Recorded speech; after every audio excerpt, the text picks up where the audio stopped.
An MS-13 gang member and suspected killer sat in class with students at 2 Maryland public schools. As Project Baltimore's Chris Papst explains, the former acting commissioner of U.S. Customs and Border Protection says multiple failures led to children's safety being at risk.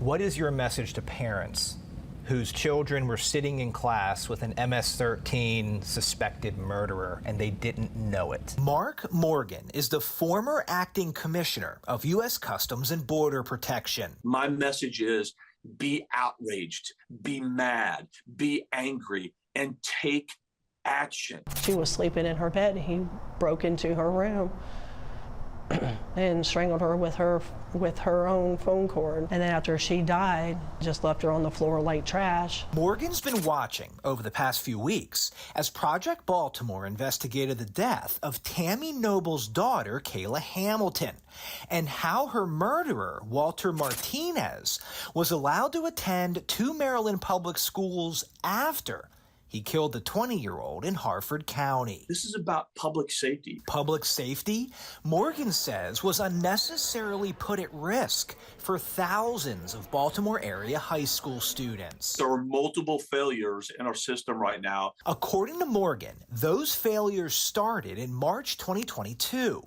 when Martinez entered the United States illegally through Texas as an unaccompanied minor. When the 16-year-old crossed the border, he was taken into custody by Border Patrol. But Morgan says Martinez was likely not properly vetted as a potential MS-13 gang member before authorities released him to a sponsor's home in Frederick County, Maryland. We should not be releasing them into our country until we've had the ability at least to thoroughly and properly vet this individual, to fully understand their criminal background. Within months of arriving in Maryland, Martinez moved to this mobile home in Aberdeen, where he later killed Kayla. This is where Morgan says the second failure occurred. According to charging documents, after the murder, Martinez was taken into custody again, this time by Aberdeen police, who identified him as the primary suspect. Police then asked Immigration and Customs Enforcement to detain Martinez during the investigation, but ICE denied the request, telling Fox 45 in a statement that it had no legal grounds to detain Martinez because he was a juvenile who had not been charged with any crime. But Morgan says there are exceptions. What do you believe ICE should have done when Aberdeen police asked that they detain Martinez? I think they should have.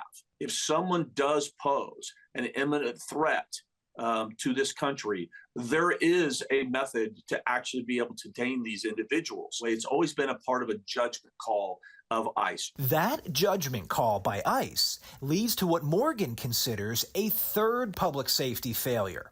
When the ICE hold request was denied, Aberdeen police released Martinez and placed him with Maryland Child Protective Services. According to sources, police told CPS Martinez was dangerous and should be isolated.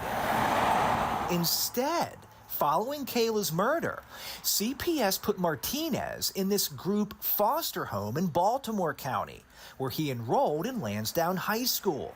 Then, in October 2022, Martinez was moved to a foster home in Harford County, where he enrolled and attended Edgewood High School until his arrest in January 2023.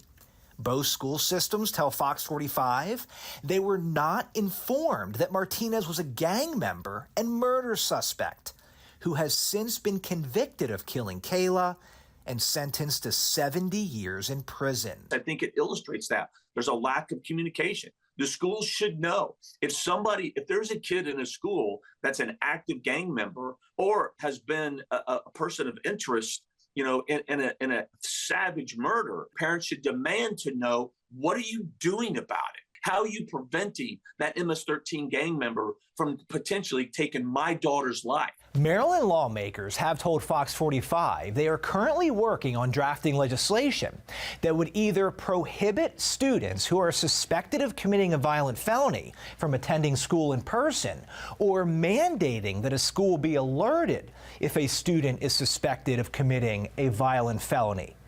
We will keep you updated on the progress of those bills. I'm Chris Papst, and this is Project Baltimore. I'm Chris Papst. Thanks for watching. Here's another story to watch. Also, if you have a story idea, please send us a message.